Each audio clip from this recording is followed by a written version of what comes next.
Hello, everyone. Once again, it's Adele Bernard from Transition Clarity. We're having another session today, and I'm delighted to invite Yvonne DiVita. Yvonne is a book whisperer, an author, and advisor. Yvonne lives in the cave where she hovers over a desk with a pen and paper, writing ferociously every day. Or maybe that's a house and a keyboard and writing with a great concentration and passion. Where she's not writing, she's reading. From 9 to 5 daily, you'll find her working with smart, talented writers, coaches, from coaching them on their current and next powerful book. She is a sought after podcast guest, a top writing voice on LinkedIn, and was included on LinkedIn's 100 Women to Watch in 2022. In 2015, during her blog pause years, she was honored with the title of Woman of the Year in the Pet Industry Network. Today, she brings 20 years of study and experience to the fields of writing, publishing, and marketing books. She also wants you to know she wrote her first short story in second grade and her first novel in seventh grade. What a powerful introduction to an amazing woman, and I'm honored to have her on Authentic Conversations. We're going to welcome her in. Okay, here she is, Yvonne. Welcome to the show.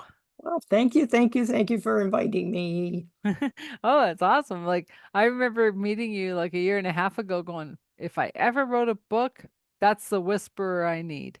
So, Oh, so a friend of mine gave me that title, a friend that I've known for many, many, many years, and she started calling me the book whisperer. You need to meet my friend, the book whisperer. And I'm like, "Oh, I really like that. I'm going to use that." well, and I've been named the house whisperer. So Yeah, we're in good company whispering.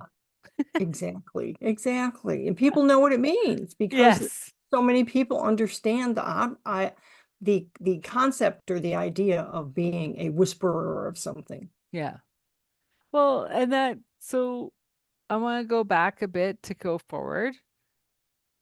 How did you become you, this writer, this this person who loves literature, who actually can edit it, not like the rest of us, um, that, like you don't mind sitting at your desk 9 to 5 per No. se, doing all No, this. I started writing stories, little short stories. I would draw pictures and write short stories in second grade. Mm-hmm. And it was kind of an outlet for me because I had a rather troubling childhood. Mm-hmm. And so this was kind of my way to feel better. And so all my stories, Adele, or about getting a dog. All I ever wanted was a dog. Could I please have a dog? And I don't, when I look back, I don't know how I knew that I would like to have a dog. It's in second grade. I don't remember who might have had a dog and that I might have like fallen in love with a friend's dog or something, but Mm-hmm. I wanted a dog. So I would write stories about dogs. And the teacher called my mother in and said, you have to talk to her because she won't do anything but write stories. She's not doing any of her other schoolwork.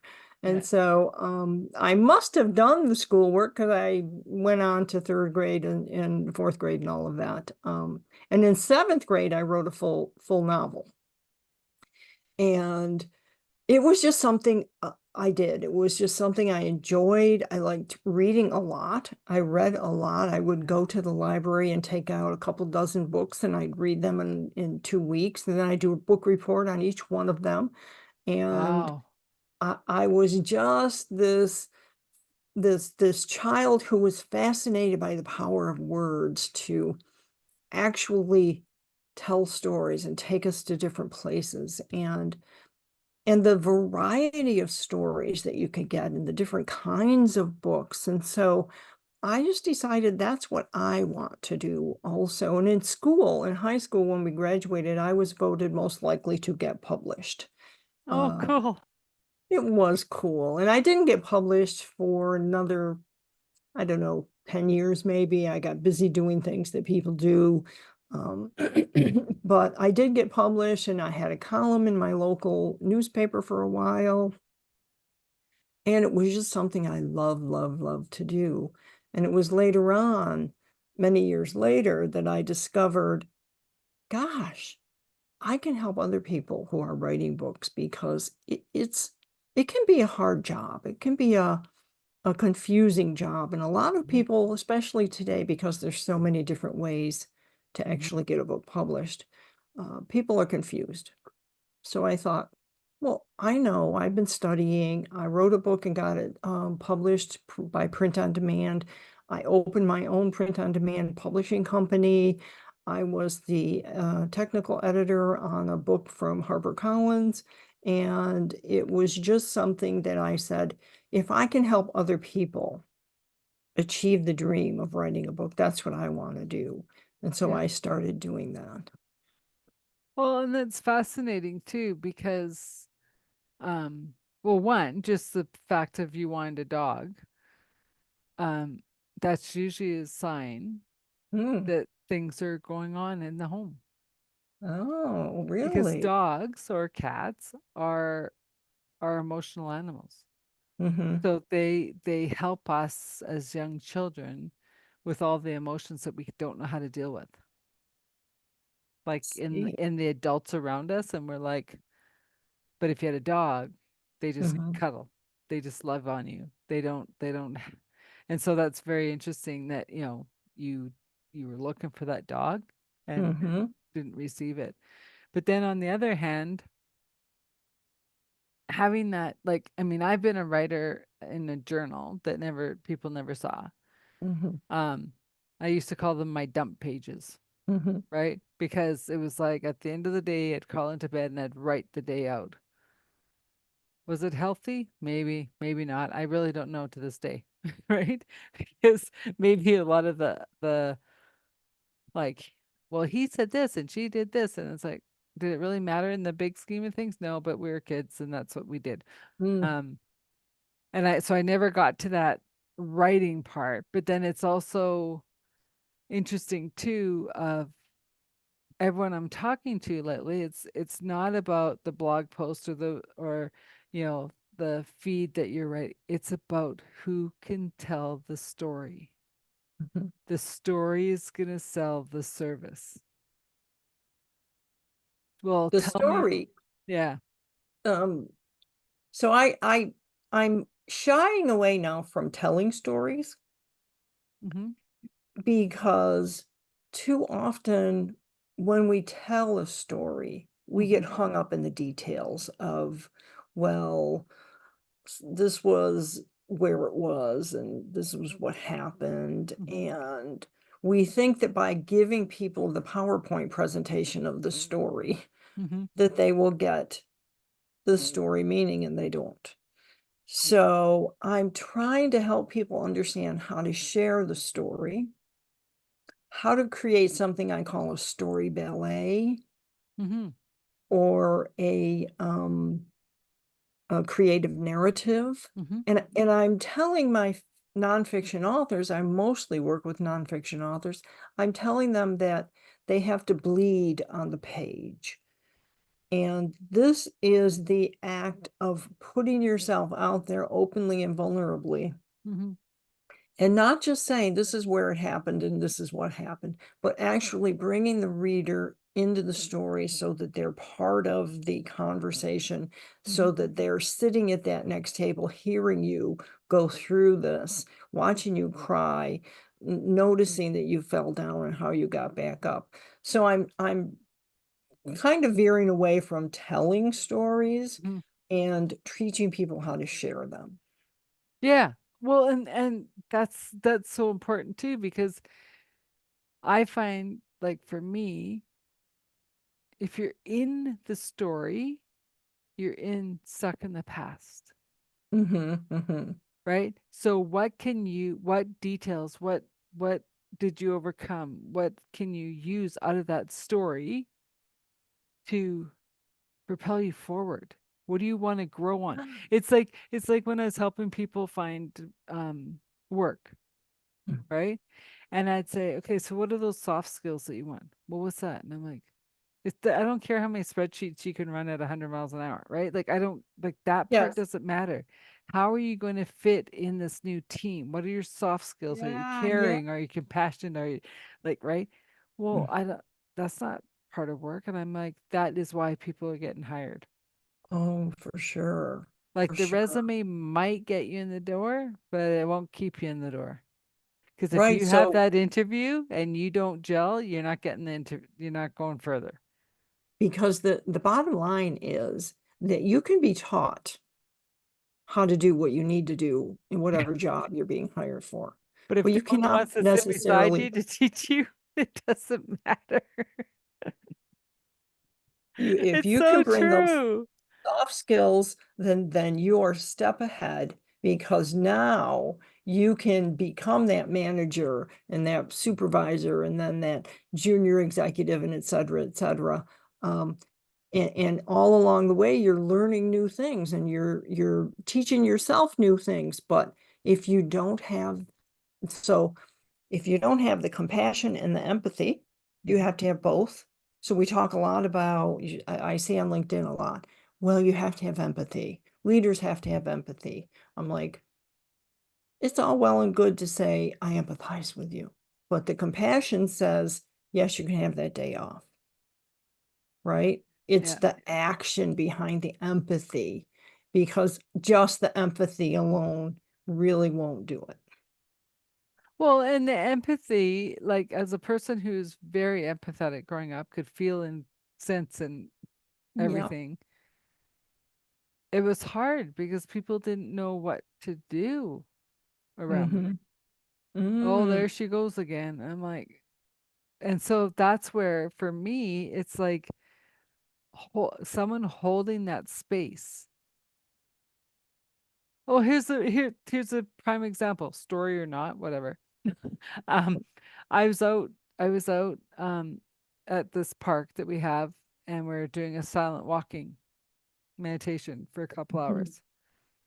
And we go to start heading back to the cars. Well, everyone decides to go up the really steep hill.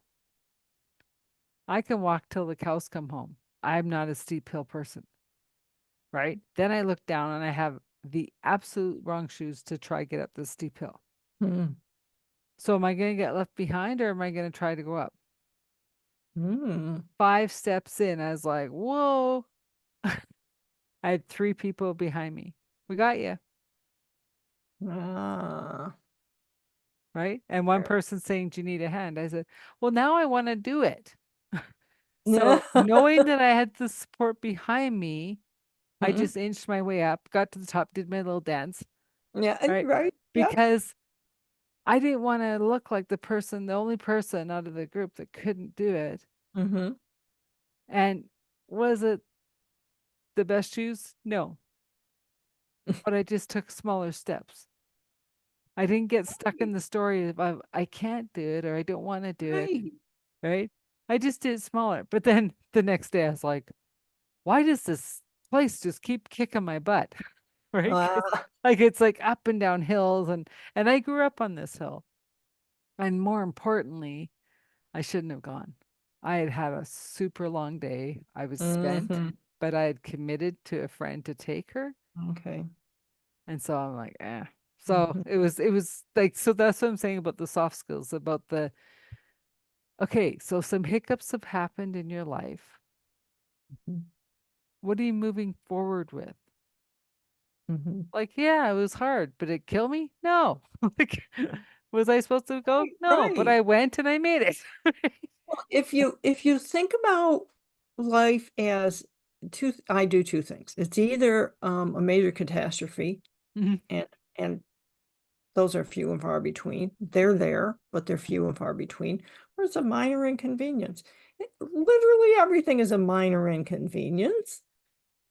you're at a red light and you're late for a meeting. Minor inconvenience. Yeah. The world is not going to end if you're late to that meeting. And if Yeah. you get to the meeting and they're gone or what, the world is not going to end because that happened.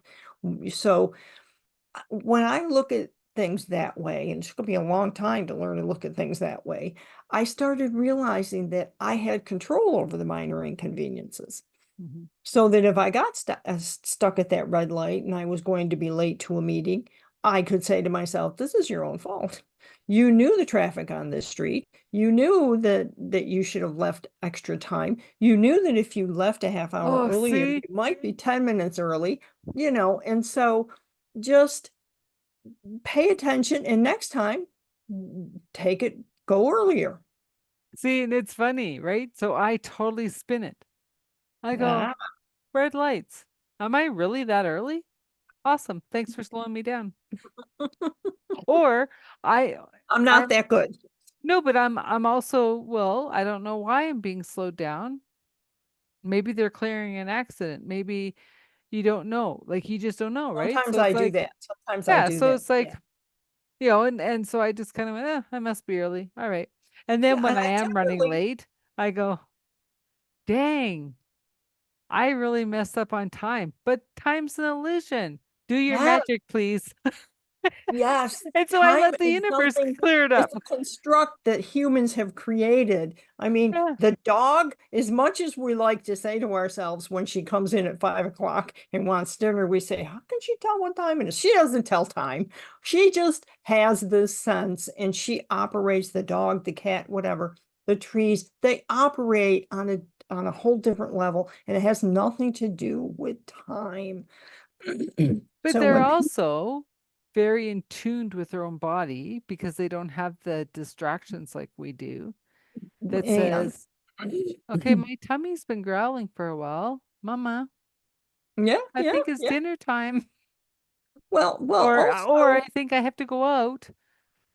well, yeah, those are tuned into the body, but I also think that they're tuned into us. Hmm.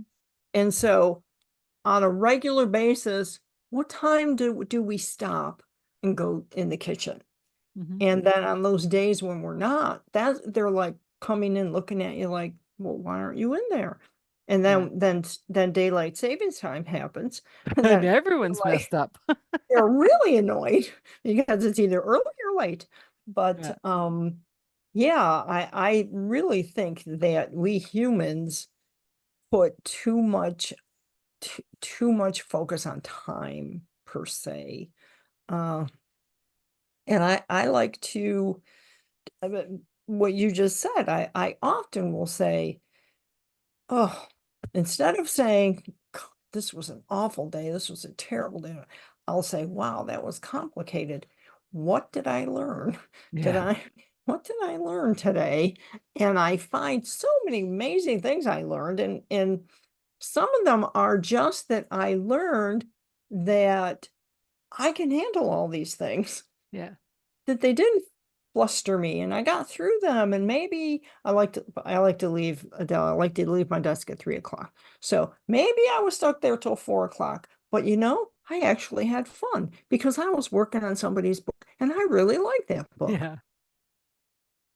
Well, and it's true, right? Because as time is the illusion, um, I think one of the best things I ever did was stop wearing a watch.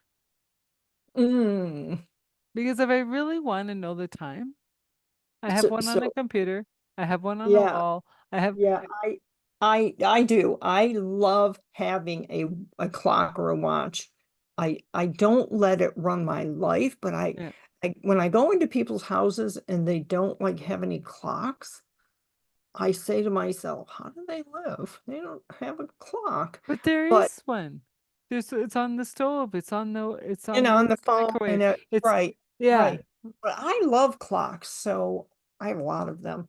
And I just I don't know. It isn't that I have this illusion that time is nothing. It is something because in the day-to-day construct of our lives, we have meetings and meetings have time associated with mhm, them, right? So you have to be there and you schedule them and all that kind of stuff.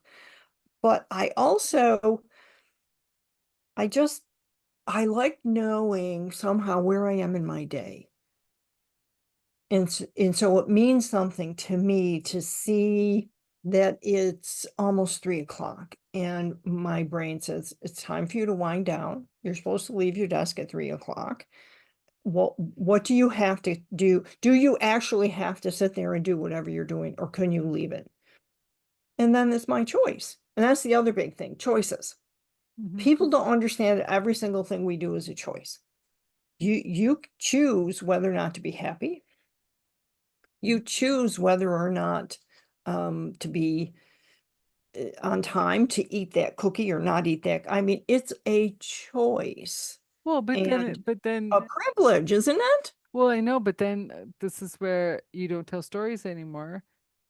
And I'm saying time's an illusion. So stop telling your story, Ah, right? but stories are all Because the you no, I know, but you can find those people that are constantly time watchers and they never make it to a meeting on time.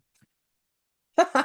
It I, is I, fascinating that all of us that are just like, we're in time. Like if we're a little bit late, we're a little early. It's all good because we are always on time, no matter if we're watching the time or not. The ones Mhm. that are watching it, that it's actually paralyzing to them. It's quite funny. That's so interesting. I never thought of it that Yeah, way, it's but paralyzing. And I've had other people say that to me. Of like, this person's so fixated on time, but they cannot get anywhere on time. how Like so interesting. much so I had a girlfriend growing up who, if we had to be somewhere at 10 o'clock in the morning, I'd say we have to be there at 9:30 Oh yeah. Oh yeah. because we'd get there at quarter to 10, which is my perfect on time. Well, And she goes, that's "Why what do you we keep doing this?" And then she caught on to me. And I said, oh "Because I cannot stand being late. Either we don't go to functions together or you're coming early." well, my brother-in-law, um, he used to he was always late or something, and we'd say, "Why can't you get on time? Here on time." And he'd say, "Well, you told me 6:30, so I figured you meant 7 o'clock, and it's only 7:30. What's the problem?" So that's how he operated. If you Oh my told him gosh. 6:30, he would be an hour because he figured you just automatically meant a half an hour later, and he'd come, and we just laugh at it. So we always tell him way earlier, and he's probably caught on, but the point of the matter being, he was trying to make the point that these are family gatherings. And if he, for the most part, it wasn't something that he had to be there for. Although sometimes, um, if we were going somewhere like out to dinner, he would do his best to be as close on time as he could. But if it's a family gathering or something, and you're not there at 3 o'clock when everybody says, oh, it's starting at 3, and you come at 4, so what? See, and I think that is a sign of disrespect. No, I don't think so. No, but I mean, right? So it's like, it's just like when cell phones came out prevalent, right? And it was Mhm. like, I said to some friends, I said, "Do you not like our time together?" Yeah. And I said, "So does our time not mean anything to you?" "No, it does." And I go, "Then why are you bringing your phone?" Mm, I said, "I want my time with you. If we've scheduled an hour, mhm. if you can't be away from your phone for an hour, then you don't respect my time, and that person on the other line is more important to you." Well, yeah, I can agree with that about cell phones, but when it comes to my family gatherings, there are like 40, 50, 60 of us. Oh, that's So different. if he's not showing up, we don't even know whether he's showing up on time. The point being that he always by the way, he would always be first because family is the most important thing to him. Hmm. But he liked to joke that, well, you told me 6:30, so why do I have to be there before 7? And it was just this little family joke. And it always struck me that there are people who actually do that. And whether it's a family gathering or something Hmm. else, to your point, and then it is rude, and and there are people I know that I literally will have to tell them a half an hour that it's going to be a half an hour Yeah. earlier, otherwise they won't show up on time. Yeah. And Well, and I mean, it's even like, like going to this park on Thursday. Like my day was running late And then I Mm, had to pick up my friend, and I'm like, oh my God, I'm so late. So quickly gave a text, running late, I'll catch up if you have mm, to, because I don't want to hold the group up, right? If the group right, is ready to right. go, like go, I'll catch up, right? And yeah, I wasn't the only one running late. So like half the group was running late. It was so funny. So I'm like, okay, But stop. at least you tell people. I mean, Yeah, right. that's the great It, that's the yeah, great benefit of cell phones, because in the old days, if they were already on their way to wherever it was you were going to meet, you couldn't call them on the phone and say you I were going to know, be late, right? I know. But So so obviously we got on this time kick. How does the time kick roll into um like book timelines? Like if someone's thinking about writing a book, like how do they just start writing and then like later you start massaging it, or do they start formalizing it right as they start writing, or does that slow down the process of getting the everything out? And the reason I'm asking this is because like um This Is Us was one of the biggest shows on TV, Mhm. right? The podcast is making the show look like Mickey Mouse Kindergarten. Yeah. They're ripping apart every episode. And the Mm. writer had the first part of the series and he had the ending because he thought it was going to be a movie. He never thought it Oh, was going to be a 6-year series, oh and he wow. had to film it. And he said like half the time they didn't even know what was going on because they had the kids, they didn't have the kids, they had the teenagers, they had the babies, like he was filming everything all the time for the 6 years. So Uh, as the actors, they were just as shocked how it came out as we were. Right, right. And so the podcast, like I find this amazing, but that's just me. So how would you say an So up and so coming writer person? people want a process. They're like, they'll write to me and say, what's the process? Hmm. And I have a process. Someone else who does what I do has a different Hmm. process. And in the end, there are several things to think about. First of all, what is the message that Okay. you're sharing? And how timely is that? So if this book doesn't come out for a year, is that message still timely? Or does this book Mm. have to come out in 6 months? And there are some places that do them in 3 months, but we could talk about that sometime and why I'm not a fan. So you have to say, what are you trying to accomplish with the book? Then you have to say, who is the audience? So Okay. when you say, who is the audience, you say to yourself, well, if it's this group of people, because it isn't all 7 or 8 billion people on the planet, although every author who's ever written a book thinks that their book is for every person on the planet. So we drill down until we get to a small core group. And when I say small, it could be a few thousand people or whatever. But we want to understand these are the people that are going to have the most benefit from the book. These are the people that whose lives you're writing the book because you want to transform them or change them somehow. So where do those people hang out? And generally for us, they hang out on LinkedIn. Okay. Okay. Is it So that because it's a LinkedIn has a different grouping of people, like more it's a business more minded, business more focused platform than Facebook or okay. Instagram or any of those So places. you tend to do more business focused books? Yes, most Okay. nonfiction business focused or memoirs or things like that. Okay. Um, and so then we have to say, let's look at some of these people who are in this market and what they do on these platforms. When do they go there? Are they there in the morning? Are they Mm. there in the evening?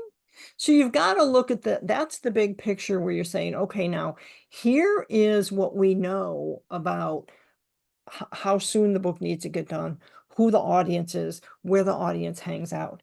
So the author can do one of several things. They can start from scratch with me, and we will talk about what kind of an outline they should start with, because that will be Okay. their tentative table of contents. It probably will change over the course of the book, but let's create an outline. And then he or she starts writing. And then I take chapter by chapter, and I go through line by line by line, paragraph by paragraph, and we work on it, we massage it, and we polish it, and then we go to the next chapter. Yeah. And then, so we're keeping in mind all this other stuff we already figured out, right? But some authors come to me with already created content that they want to turn into a book. So it's either content that might be pulled off of LinkedIn. It's content that's either on a Oh, blog or on a article, a news magazine or something they write for. One author came to me with 50 combination blog posts and magazine articles that she'd written. It was a local publication that she wrote for. And so I took those, I organized them, I threw out a whole bunch of them, I got rid of them, because I said, we're not having 50 chapters in this book.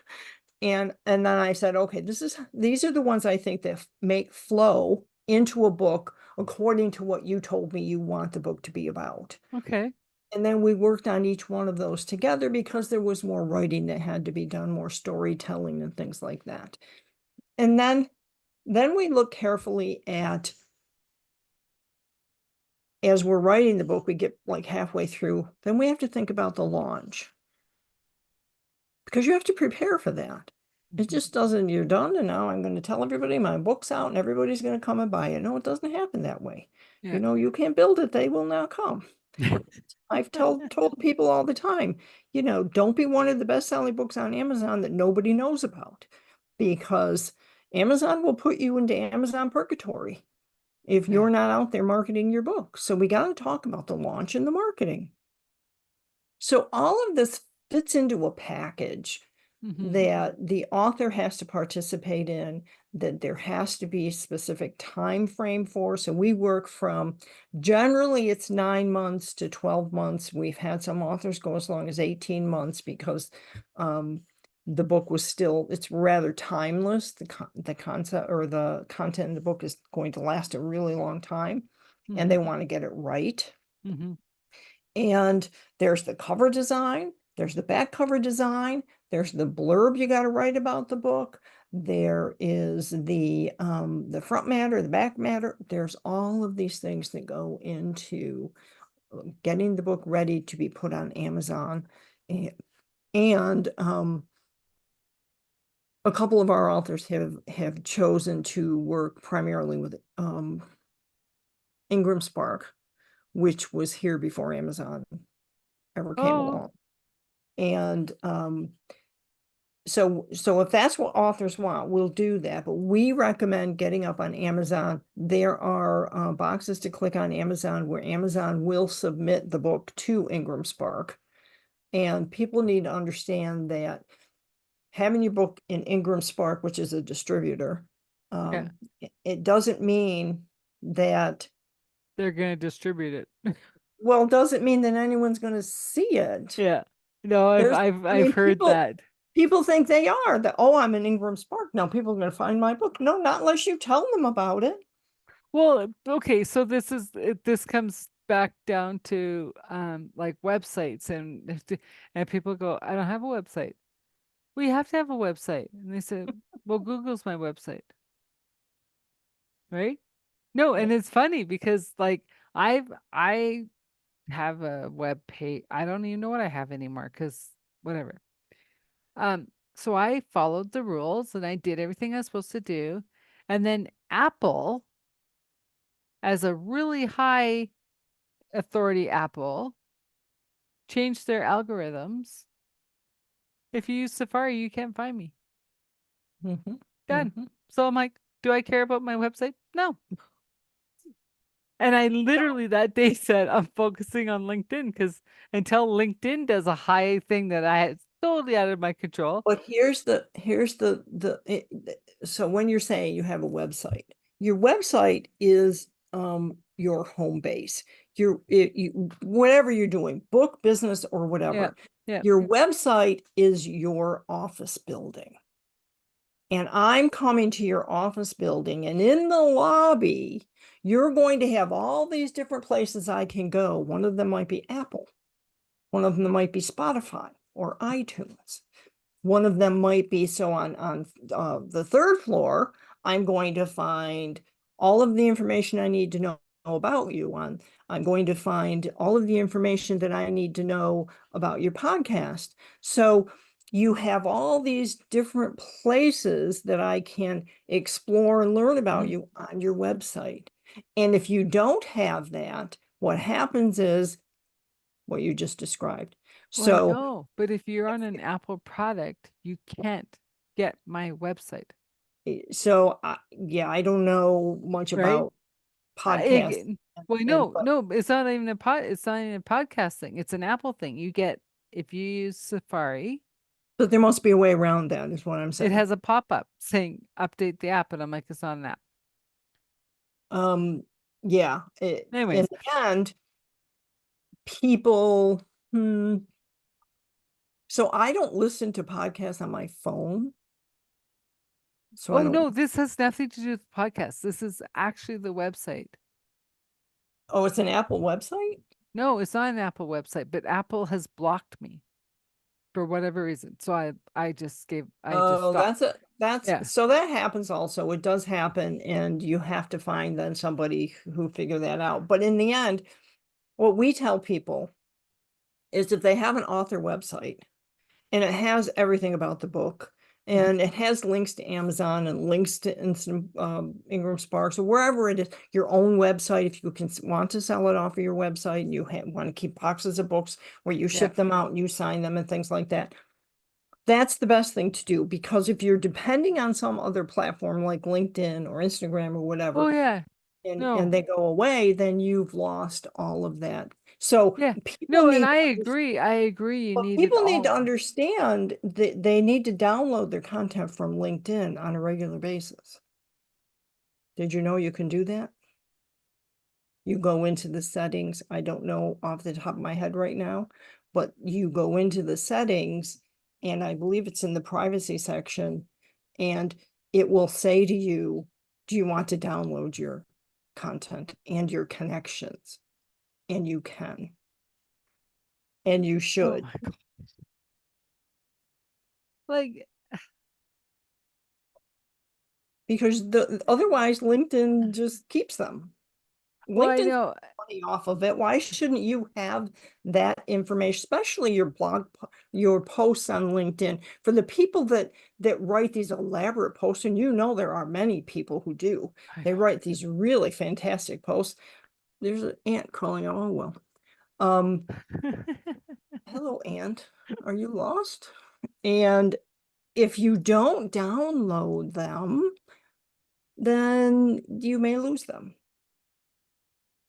Well, that is a perfect point to, I don't have enough content for a book. And you Yeah. go, really? Are you one of those long posters on LinkedIn? Let's see. Let's download it. And they go, oh my gosh, look at all my content. Right. And Yeah. those people, and most of us who post regularly, we're posting the kind of educational content that we would put in a book. It isn't, I'm not talking about just there are so I have a gal on LinkedIn that I love. She's one of my favorite people, and she basically does humor. Okay. A lot of her humor is, she's an editor, so a lot of her humor is based in the world of books and publishing and writing. And so they're great, but those are not going to be turned into a book. And she knows this. She knows this. But someone else that I see who's a coach who is writing these fantastic posts 2 or 3 times a week. And I'm like, after 3 of them, you have a chapter. Now, 3 more, you have another chapter.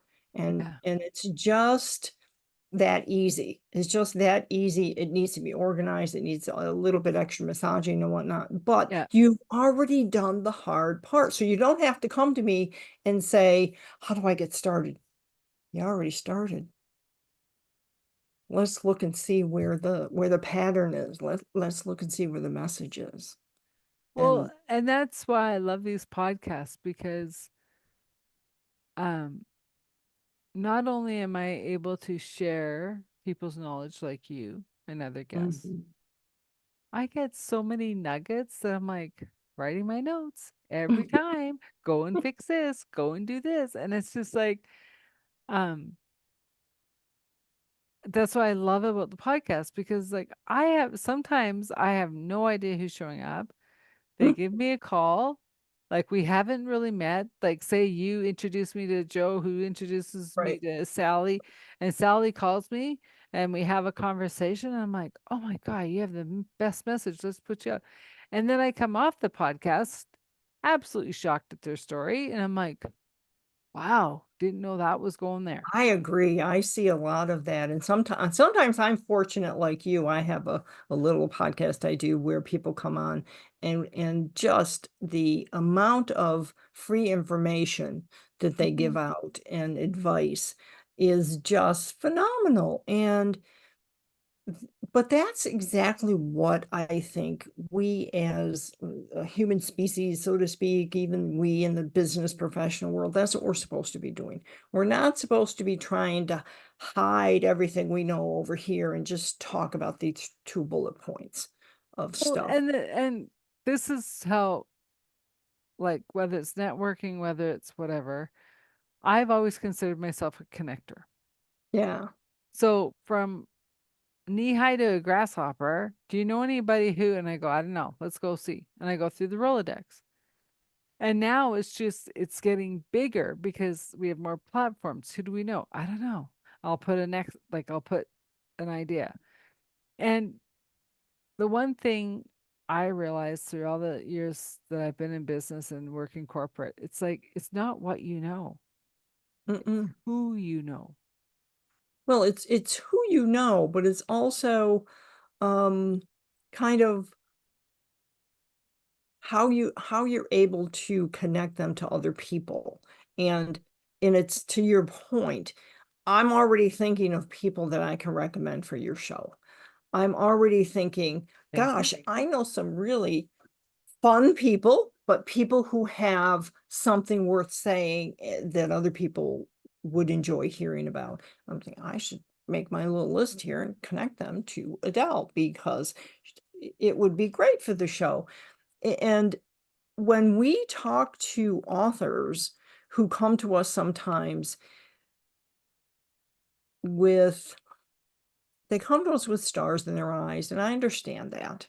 Hmm. It's everybody is like, my book's the best book on the planet at this moment. And we have to say to them, well, maybe it is, maybe it's not, we don't know. Yeah. But in the end, it doesn't matter how good your book is. It matters who you can connect to it. Hmm.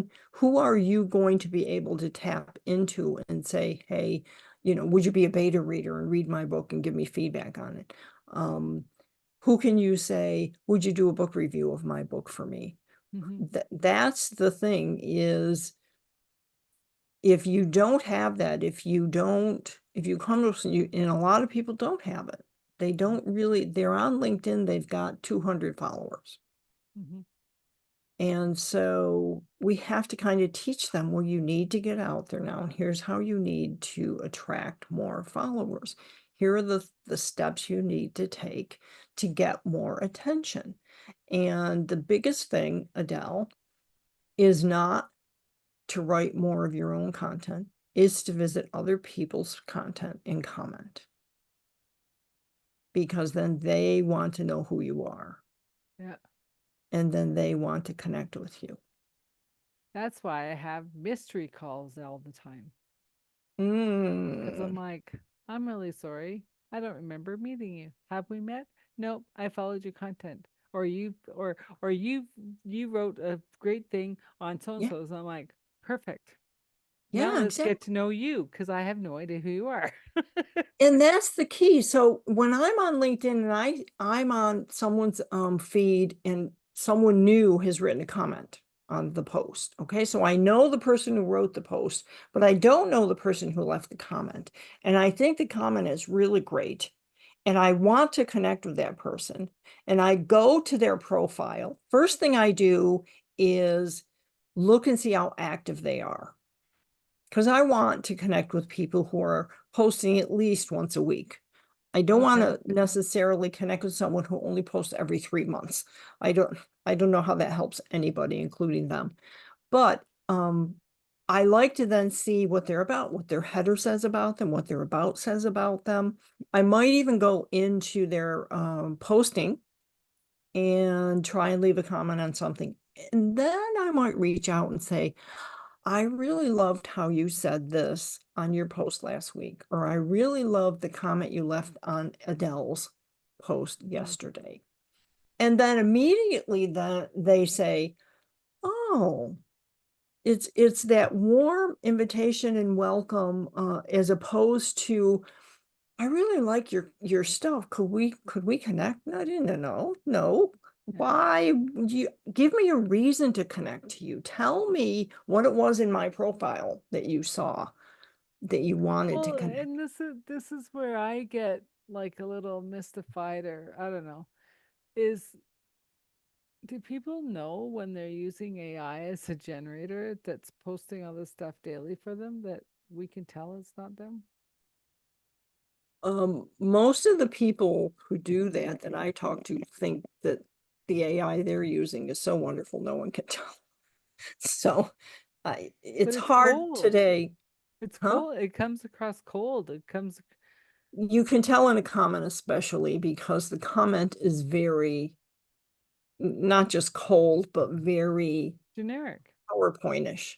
Yeah. It's not, That's a you good way. yeah, it's like a bulleted list from PowerPoint. And Yeah. instead of, so I always do all my own comments. I don't use an AI.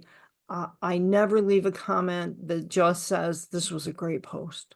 That is the stupidest comment. Do not leave comments like that. LinkedIn doesn't like them, and neither do people who post your commenting.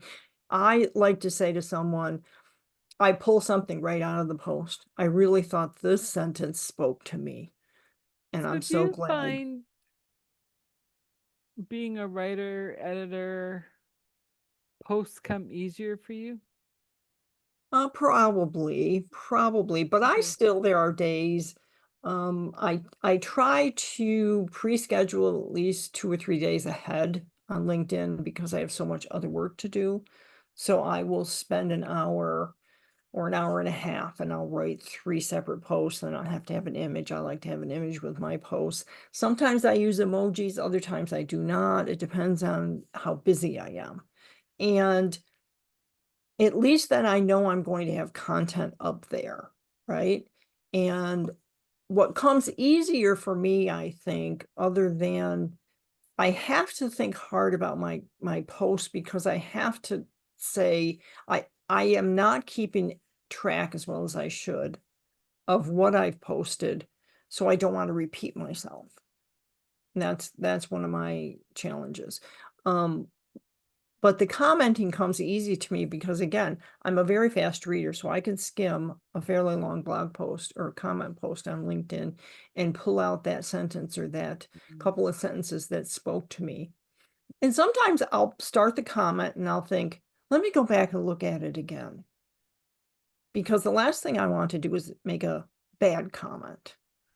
And I just I'll look at it again, Mhm. and then I'll post my comments. So I only comment on 4 or 5 a day, and I try to vary who they are, and I try to vary the next day who they are. But there are certain people, like the members of Boss Academy, if they post, I'm always commenting on theirs.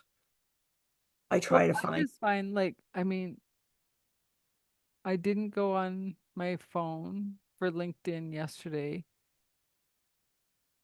and I had probably over 100 notifications, but like I can't keep posting on all of them. no, you can't. Like So, it's like, but so but I'm so going, okay, like I'm trying to figure out what the happy medium is, because it's like I can spend a whole entire day Mhm. chasing posts and adding posts and put Mm. my own posts, No, no, no. and then I'm Look, like, okay, now I'm 4 days behind on what I actually have to do. yeah, no, I have far more notifications than that. But they have a section that says my posts and mentions, and I look at those first because I want to reply to someone who may have visited one of my posts or mentioned me in their posts. That's just nice. It's just Well, polite, that's what I'm right? saying. Like, I'm not even talking about all the other ones. Like, I'm talking about ones that have mentioned my post, or I've mentioned their posts. They're responding back to me, and I'm like, oi, oi, oi. Yeah, so you have to have a happy medium where you're able to manage that. Yeah, And I think people understand that. I don't I'm not able to answer everybody's or comment on every. Sometimes I'll just go if you put a comment on my post and I've responded because I don't get enough comments that I can't respond. So I will respond to your comment, thanking you in mhm, one way or another. And then if you say something else, I generally just put a like yeah. because I can't necessarily, it depends on what you said, but I can't necessarily spend a lot of time building that conversation Well, unless exactly. unless it's someone new that I really want to get to know. Then I'm going to take that time. But I do have a small group of probably 20 or 30 people that I try to check and see on a regular basis. I don't do it every day, but I try to at least once a week get over to where they're posting and say something or comment. Yeah, And then they always come back and comment on mine. And the challenge with LinkedIn is they want you to have more engagement. And so more engagement means more people that are second or third degree connections. And I don't get a lot of that. I get a little bit, but in the end, here's the kicker for me alone. Probably 60% of the people I work with come from LinkedIn. yeah, So whether I'm getting the views or engagement or not, I'm still getting people interested in talking to me about writing a book. yeah. So I don't care what LinkedIn does. Well, and like, so LinkedIn's the more professional, whatever. Um, I tend to be right now getting them from Facebook, and I'm like, interesting. Interesting. Right? Yeah. Because I'm just following threads. I'm like, oh, that's really a good point. So I'll put my 2 cents in, and then, like, that's what I say. Like, when I say, when I literally have no idea who these people are, Mhm. whether it's because I changed my background on Zooms, I have no idea, but it's working. So who might argue? I just, Exactly. That's what I I go, feel sure, too. thanks, join, That's that's what right? I just feel like people different. I think other businesses than ours and the kind of businesses that we're in, I think that they, if they're selling a specific kind of product, Yeah, like a software product, or if they're selling um, some kind of specific coaching or whatever, then I guess maybe they need to be concerned about all that because that's how they build yeah, their pipeline. But for me, since I don't work with that many authors, it's just Tom and myself. And then if I need extra help, we have a outside team we can tap into. I don't want more than three or four at a time. I don't I my brain isn't big enough to put four books at a time up there while I'm working on them. So yeah. I don't need every time I get one of these emails or something on LinkedIn that says, we can bring you 10 clients a week or 30 clients a week. And I'm like, what the hell would I do with that? I No, know. I'd no, close thank shop. you. Like, You like, did not look very carefully at my about because I don't want to do that.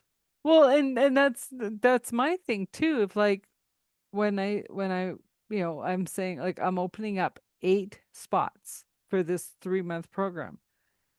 And Mm. then I even kind of went, really? Eight. Eight. How are Mhm. you gonna fit 8? And I'm like, they're alternating weeks. Okay, you can do 8. I had to rethink after I said it. I'm like, you don't have 8 spots. And I'm like, I do, because I have alternating weeks. But if you call me too many times on your non-week, I don't know.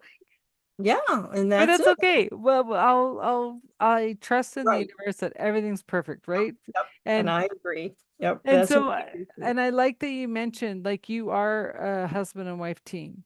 Hmm.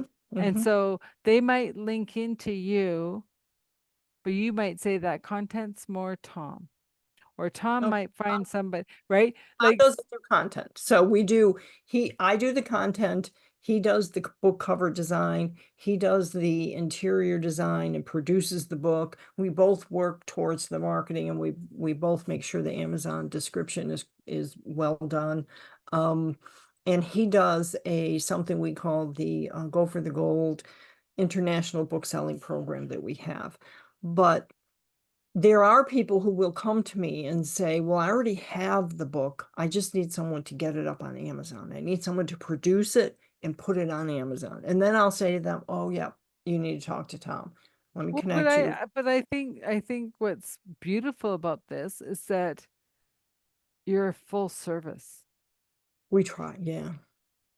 I And mean, if there are you some things we don't. can't, you have feelers out in the field that can maybe nudge whatever. Yep. And so that's another thing. Like, because I have many friends that have written books, and they're saying it was an expensive greeting card, but they Well, learned so much about themselves, right?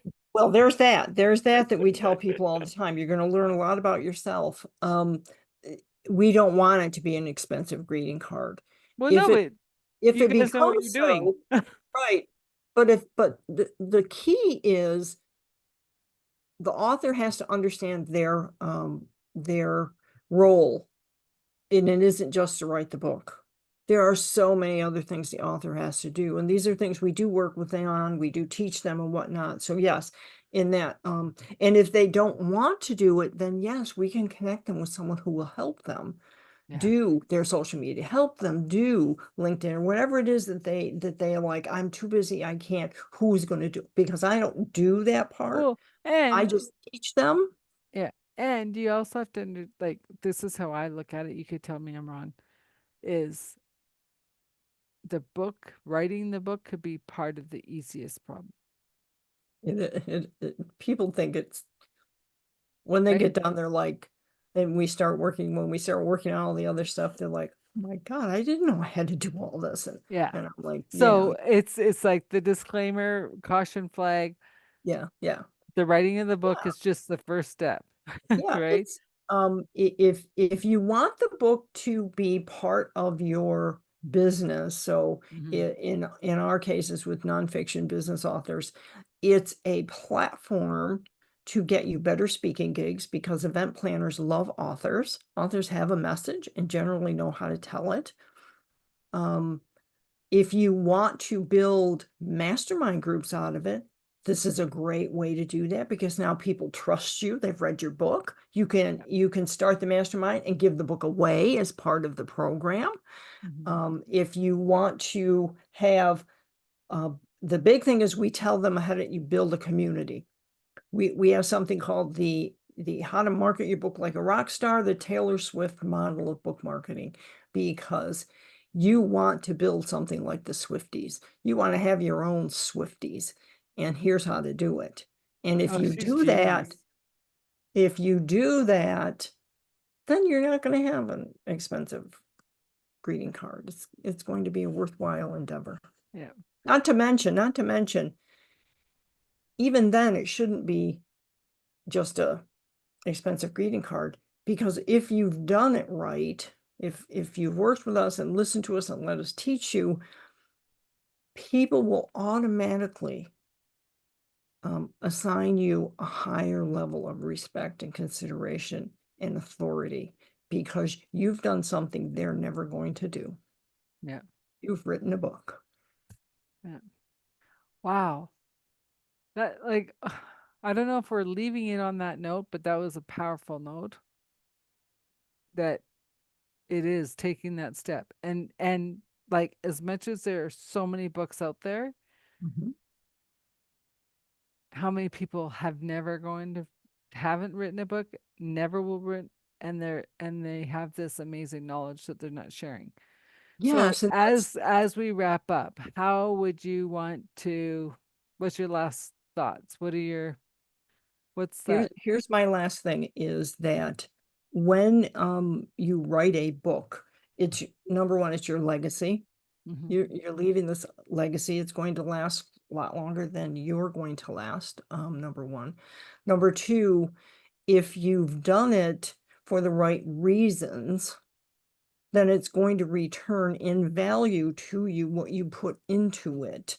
And it cannot do that by itself. So don't be afraid to talk about your book. Don't tell me when we're 3 months into the project that you're afraid to talk about it because someone's going to steal your idea. There is nothing new on the face of the planet Earth. So no one's going to steal your idea. Your idea is unique to you alone. And how Hmm. you present it in this book is unique to you alone. So you have to not be shy. Get Hmm. out there, be proud. Just don't shove the book down everybody's throat. Instead, talk about why you wrote the book, what the book means, what people will get out of the book. And then, just casually mention available on Amazon in September or whatever. Yeah. Yeah. No, this has been fascinating. Um, every time I talk to you, it's just like more nuggets, more nuggets. I'm like, whoa, I don't know. Like, maybe the book's coming out. We'll see. We'll see. Yeah, yeah, we'll But see. this has been fascinating. Again, this is Adele Bernard, Authentic Conversations. Our guest today was Yvonne DiVita, the book whisperer.